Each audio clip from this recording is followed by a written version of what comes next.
Most of them only care for the late greater Lord Rugardevara. In their eyes, she was the one who founded Sumeru and gifted us with the Akasha. Lesser Lord Kusanali just happened to inherit her legacy. Yeah, but didn't, like, no, I think that's, you've got to give them the good grace of the opportunity, haven't you? If the last one was so good and gave you the, founded the thing, gave you the, like, this new one, like, might only be young, might be small, yet she be mighty. So give her the like, I'm getting goosebumps now thinking about the legacy of our queen and what you can actually say about this in the wider world now. I'm actually going to do this now. I'm going to just go slightly serious for a minute. I mess about a lot, don't I? But I'm just going to go slightly serious for a minute because Queen Elizabeth. I mean, I'm sure you've heard a lot about this recently, haven't you? In the news, haven't you? But when she was young, before she was the Queen, she was a princess, and you know what it's like, right? You know what it's like being like an Instagram it girl. You know Meghan Markle circle and all that shit going on, and all that, right? And your princesses and your Hello magazines and your photo shoots. Like when she was young, Queen Elizabeth, young, and bear in mind, like, it was a slightly different age, but they refer to people as like debutantes, and I'm talking about, being a younger sort of, about this sort of age, right? And like she's in that higher society, obviously. She's going to the balls and she's presented, and and all this, thinking about maybe marrying a nice prince, or imagine all the things that go on in a young girl's mind when you have the joy of being a princess for real. And like there isn't that huge weight of pressure on your shoulders because the king's doing the king business. That's your dad doing his king business and all that, yeah. Right? They refer to these people as like debutantes, and I'm not judging. I'm not saying, you shouldn't be all high society and like fuck you people, which I quite often do. But like, you put yourself in these shoes. Imagine that world and that environment. Then you meet this young man, Elizabeth and Philip. Images. You meet this young man, this dashing young gentleman. He catches your eye. He was actually the Prince of Greece, I think. We naturalised him into the British nation. He became British. He became a British citizen. But he was the Prince of Greece, I think. She falls in love. She's having a bit of a good time. Life is good. Like, things look good. Do you know what I mean? We've been through the war as well at this point, I think, or is it during? Let me get a timeline. I don't know. Anyway, let me leave the war out of it. We did have a war and life wasn't so good, but we won the war and life was good. Yeah. So I think this is just after the war. Yeah, it is, isn't it? Because he's got his medals there. Look. So we've won the war. She drove ambulances in the war. I always respect her for that. But life is good. She's married this guy. He's a dashing prince, and she's happy. Yeah. And they're off travelling the world then. Like, this is all the honeymoon period for them, isn't it? They're off travelling the world then. Where were they? They're in Africa. And this is part of the duty of what a princess does as well. They talk about this duty, visiting places and public service and things like this. They're off in Africa. I think, is that the official photos of their trip? I don't know which one it is, which photo is the one, but they're off travelling the world, essentially. And then she gets news that her dad's died. Like, thinking about this in terms of, at the moment, we think about, this story of the Queen. She had children as well. She had children, I think. She gets the news her dad's died while she's out away in a different country. And like, that's a personal human thing, isn't it? And all of a sudden, all this changes now. All this changes. That all goes by the wayside because now she's the Queen. And she returned. I think it was war, wasn't it? No, it was after war because Churchill. Her dad was on the throne during the war, and Churchill was still the Prime Minister when she returned after. So war was over, but Churchill was. I get a bit confused in my timelines, but when she returned, Elizabeth and Prince Philip return to, and I'll just put return, and it'll probably just come up with the picture I'm looking for. when she came off the plane and she was dressed in black.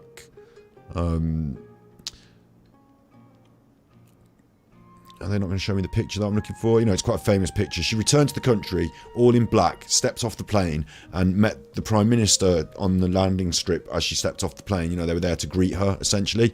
And at that point, she'd gone away on this holiday as this, you know, Meghan Markle and Prince Harry are not doing it anymore, are they? But, you know what I'm saying? She's like lived this enjoyable life of balls and enjoyment, some service as well, national service of course, but she's enjoying herself. She's married and having a life and enjoying it, and then she steps off the plane and she's the Queen of England now, like this young girl.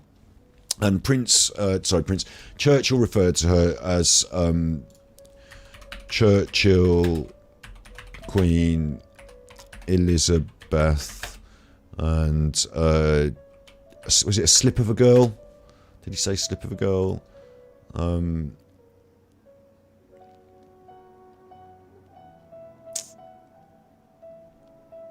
not finding the exact quote, but you know, Churchill was famous for actually describing her as like, you know, this young girl, like not in a condescending way, but you know, in an honest way. Like she's now taking on this great duty, and what happened anyway? The point what I'm trying to get to is that she took it on, and she was a remarkable queen. She was very young to take on the duty. Her dad died a bit young. She didn't expect it, but she was a remarkable queen. She was also a mother. You know, she was also a mother, but it's absolutely accepted by all accounts. You can go and look at the I'm sure you'll see documentaries. It's been all over your telly. You know, all this stuff she did over her years during her reign. That's her during the war. You know, in uniform. So what I was trying to say, the point I was trying to make is, on reflection with Genshin Impact, and what this chuff is saying, this young girl's going to take on the role. The old Archon was great and did all this stuff, and now this young girl's going to take on the role. Well, look what we can say in the world now. Like, you know, it's powerful stuff, isn't it? It's real life, this one. And what we can say is that you can't tell a young girl that they can't do it now. Like, you can't. Like, we've had in America, you haven't had presidents. We've got a female prime minister right now. We've had one before, and some they've been quite chuffers. But they pale. They're you know, the things they can achieve pale into insignificance. You can't tell. I know that you know this. Everyone knows this these days. But the reason that we know it is because of her, isn't it? Like, not just because of her. A whole generation, generations before her as well. Suffragettes fighting for their vote. But to have a figurehead who was, I'm going to get emotional now. To have a figurehead who had, and it happened before my time. You know, even the Prime Minister said, not in a horrifically condescending way, but this girl, you know, this girl. Well, you can't say that. You know, you can't say that now, can you? We've got the proof. There's the evidence. These young girls can take on the duty and be exceptional in their duties and roles. Exceptional. I don't think we'd have, and I don't know how to say this really, but I don't think we will have such a magnificent, I'm not, you know, doing any disservice to the king, God save the king, but I think she had this special way of being surrounded by powerful men and yet being the most wise person in the room, knowing when to say the right thing to the right people. She wasn't able to be involved in politics, but she took on a higher role and duty. You know, she whispered in the ears of presidents and world leaders. You know, they come to meet. She tells them little bits and pieces. You know, she drops a few hints maybe. I just think she's done a really good job over the years, hasn't she? And so yeah, relating that to that, the Queen is the best example I can think of these days of someone, a young girl. Like, I used to have a hairdressing salon, and I trained these couple of girls up from 40. Like, this one, like, I'd say, right, here's my client. Can you paint the colour on her head? And I've trained this girl, and she's good, and I trust her, so she's going to do it. Get on with it. You know, I'm pleased to say that I know in full confidence that you can trust a young girl with a job, like with a serious, like, you can expect good things. Do you know what I'm saying? Like, this is the world we live in now. This is the world we live in. Equality for all. Yeah, you know, it's not. I'm not fighting some huge power here. I'm just stating it outright. And this chuffer here with his message, he's got that completely wrong. hasn't he? The new Archon, the little chuffer. I'm saving my primos now for this new little chuffer, this Archon, because he thought the old one was good, yeah? You thought the old one for founding Sumeru and gifting us with the Akasha. Well, give it some years, give her some time, and let's see what she can do. Don't like scupper her before she started with your prejudices and your poor sloppy thinking. Encourage her and support her and expect great things. Yeah. Because of the Academia's influence, most citizens are more familiar with Greater Lord Rukkhadevada and hold her in greater esteem. And also, yeah, you've got to make a good point there about role models, like the Queen. Like, look at Harry, who has chosen to just abandon the royal stuff. The Queen could have said, "Look, my dad's just died. I'm like quite young. I've got these kids.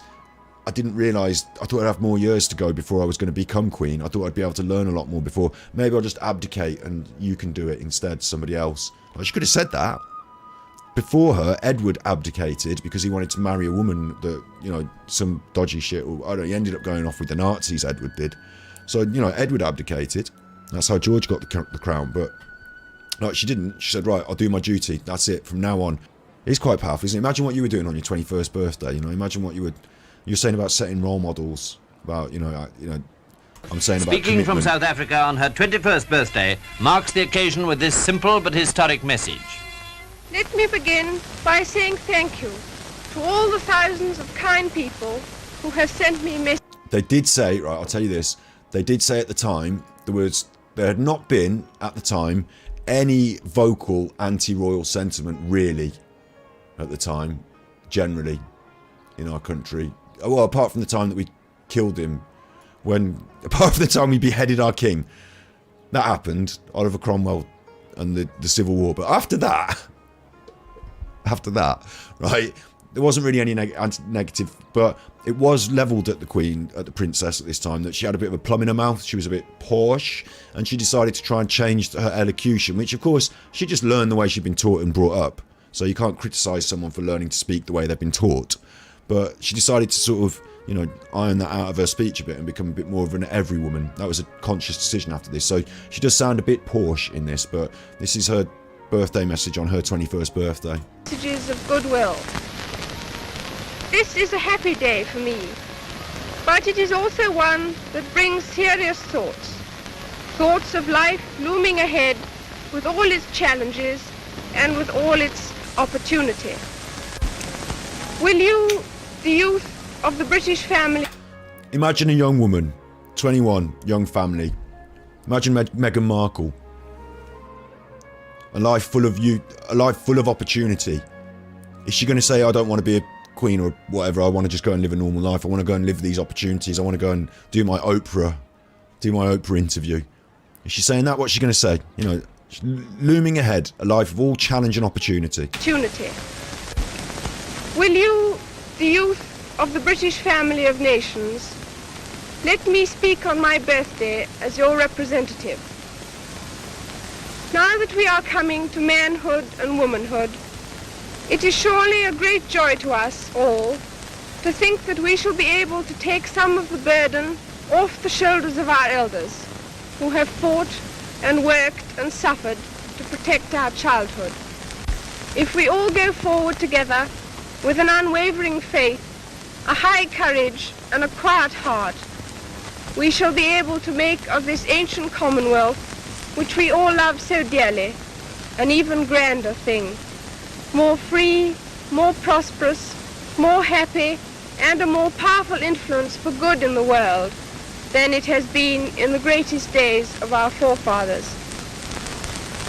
To accomplish that, we must give nothing less than the whole of ourselves. There is a motto which has been borne by many of my ancestors, a noble motto, I serve. Those words were an inspiration to many bygone heirs to the throne when they made their knightly dedication as they came to manhood.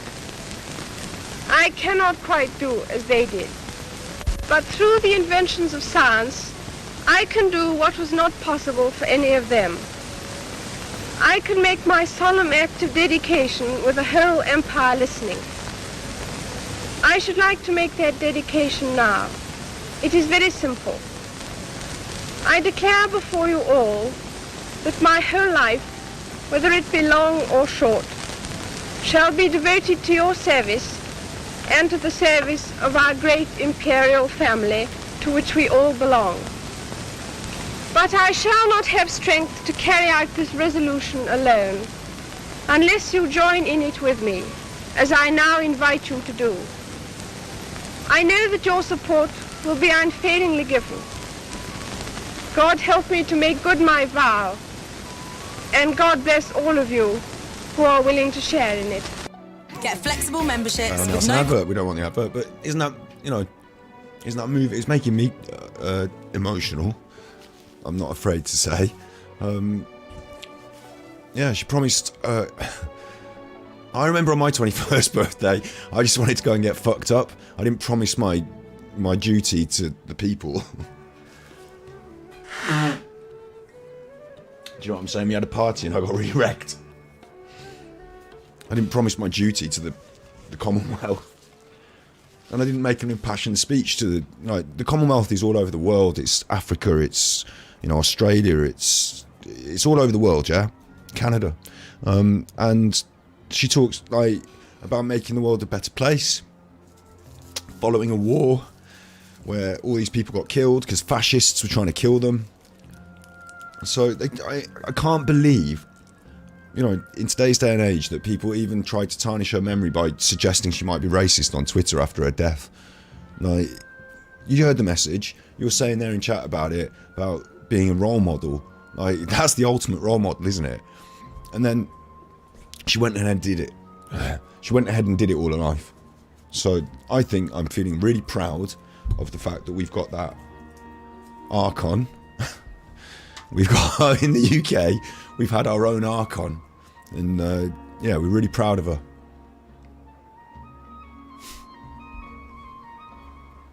So you can't tell girls they can't do it. That's the message you can take from that. Not to mention that Lesser Lord Kusanali never makes an appearance, and the Academia never announces anything about her.